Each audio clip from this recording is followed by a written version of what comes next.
What's up, my fellow scruffy looking nerf herders, and welcome to the Carbonite Chat. Today we're going over another fan film. Now, I watched quite a few, some of them not very good, but I found one that is, if you consider a mix of There Will Be Blood, the opening, that style, and basically kind of almost a silent film. Well, There Will Be Blood was a silent film for, I believe, the first like 15 minutes, and kind of mixed with like a Rocky kind of training montage. This is what you get here with this fan film.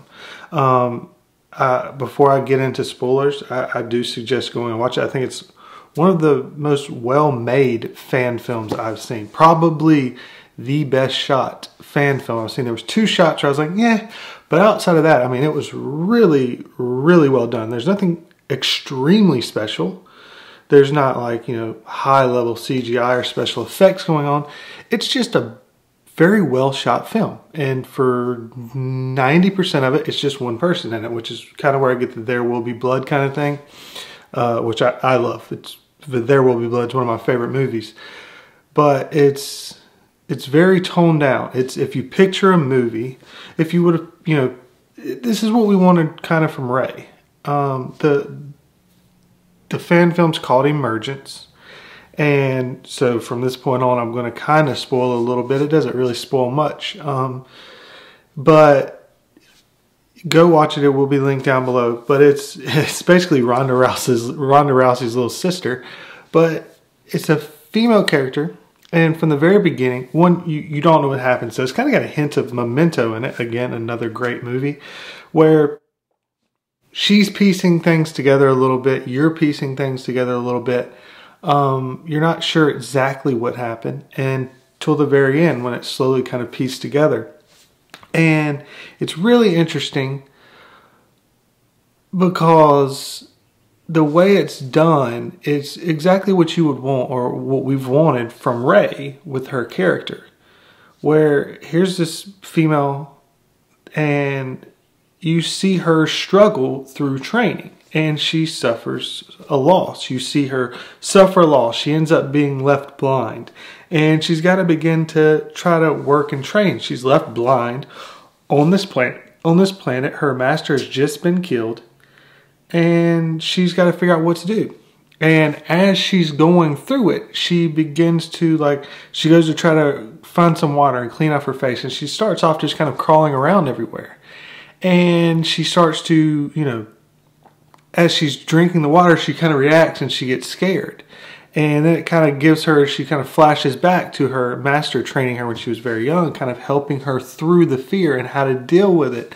And the whole story is that. It's her by herself, but using her connection to her master to allow her to continue to grow and train even though he's dead. And you see her making mistakes. You see her, you know, beginning to run, but then she stumbles and falls, you know, obviously being blind, and then her trying to work with her connection to the Force. And each point is kind of mixed with information or teaching from her master. And this just would have been something so great to have with Rey. You know, right now, people talk about Luke trained her, but what did she learn? She didn't really learn anything. She may have learned two little lessons, but those aren't lessons that go forward with you. Oh, reach out? Okay, I know I should reach out now.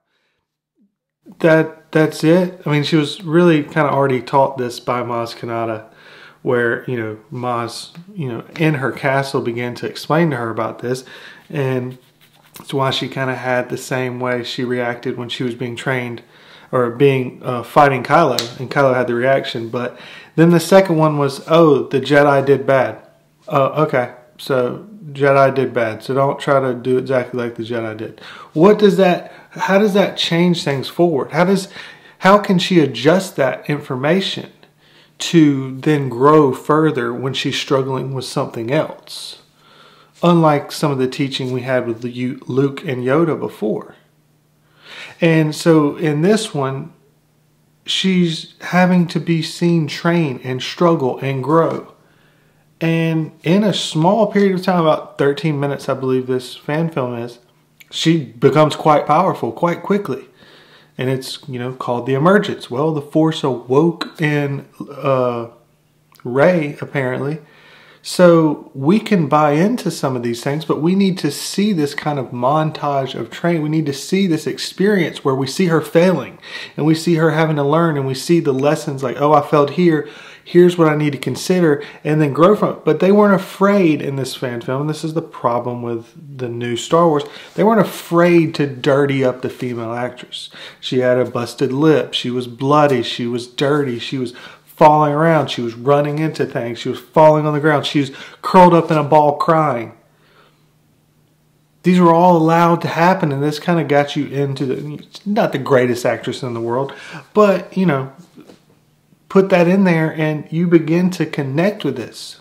You begin to understand. You begin to, have an emotional connection and empathize with the character. That then makes you cheer when they start to do well versus just being like, oh, here we go again. Oh, shocker. Let me guess, she downloaded this information from someone as well.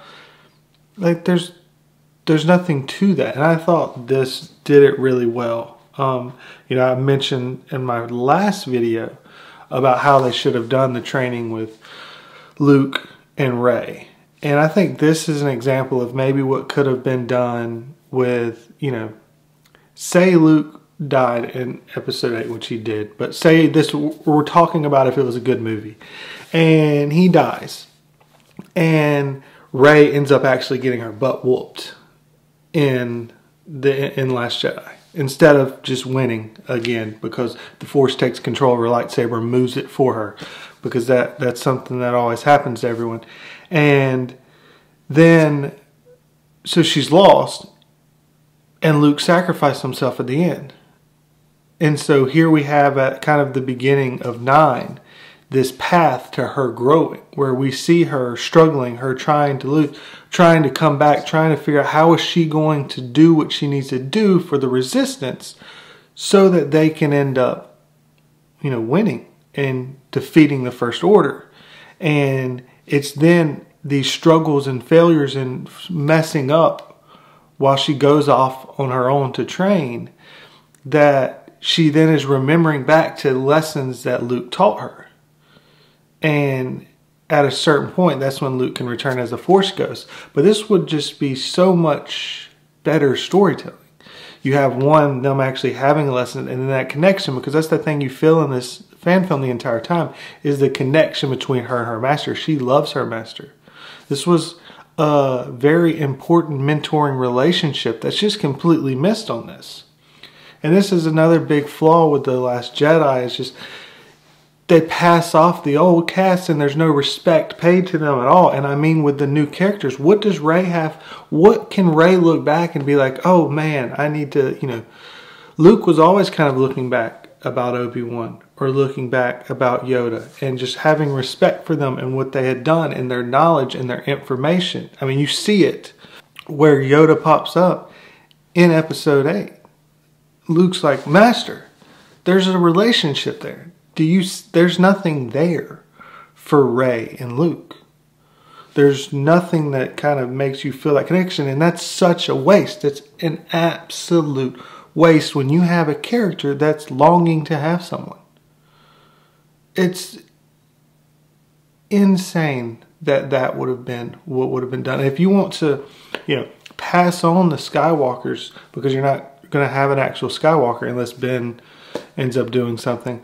But why not make it like almost metaphorical, where Luke takes her in almost like a daughter, and they both get something they've always longed for, because you had in that fantasy dream that he had in the novel that he was going to actually, he dreamed of having a family.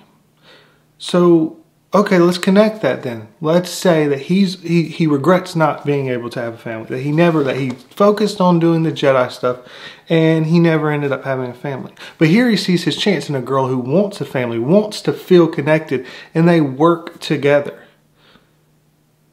And maybe you could even do it if you want to try to make it where like there's some issues. You could have done it like Luke kind of protected her a little too much. He didn't push her far enough because he saw her as a daughter. And that leads to then episode 9, where now she's got to deal with the stuff on her own. But she has these teachings and this connection, and she's struggling, and you see the sadness. And then we get to actually see, like, oh, Luke's death matters. People are hurt by this. Not like, oh, he seemed to go peacefully. Yay. That works out well. Instead, you have her constantly going back and forth, remembering what Luke said, learning about it, and how to implement it in each little moment that she's training herself. And there you can go for all the Lucasfilm people that want to be like, have a self-made woman that doesn't need anyone, which is stupid. But there she can be off on her own, dealing with the issues that she had, training on her own, but she's remembering everything that she was taught by Luke because Luke actually taught her. And there's a connection to Luke. And so you see her struggle, you see her fall, you see her, hurt and her pain that her master was gone. Someone she was connecting to, yet again she lost. That could be very meaningful. That could have been actually interesting. But there was nothing to be done here. But anyways, that's just some of the thoughts about with this fan film. Again, I think it's the way it's shot is so well done.